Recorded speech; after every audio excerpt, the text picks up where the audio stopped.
घना जंगल, ऊंचे ऊंचे पहाड़ और एक ऐसी घटना जिसने करुणा की परिभाषा ही बदल दी। यह कहानी है भगवान बुद्ध के एक पूर्व जन्म की, जब वे एक राजकुमार थे, महाकरुणा से भरे हुए। सदियों पहले हिमालय के जंगलों में एक राजकुमार अपने दो भाइयों के साथ घूमने निकला।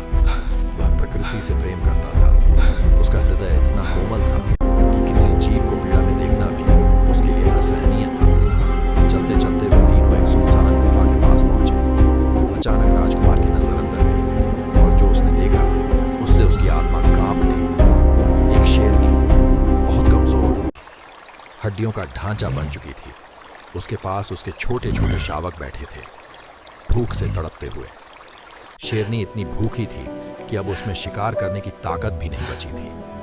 वह अपने ही बच्चों को खाने की स्थिति में पहुंच चुकी थी। राजकुमार की आंखें भर आईं। उसने अपने भाइयों से कहा, देखो, भूख किसी को कितना मजबूर कर देती है।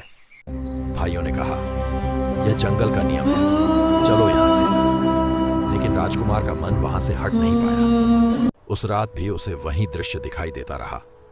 भूख से तड़पते मासूम शावक और असहाय मां। उसके भीतर एक तूफान उठ रहा था। वह सोचने लगा, यदि मेरा यह शरीर किसी के प्राण बचा सकता है तो इससे बड़ा पुण्य क्या होगा। सुबह होते ही उसने अपने भाइयों को बहाने से आगे भेज दिया और स्वयं वापस उसी गुफा की ओर लौट पड़ा। शेरनी अब मृत्यु के बिल्कुल करीब थी। राजकुमार धीरे धीरे उसके पास गया। उसके चेहरे पर भय नहीं था, सिर्फ करुणा थी। उसने आकाश की ओर देखा और कहा, यदि मेरे इस त्याग से इन प्राणियों का जीवन बचता है तो यही मेरा धर्म है।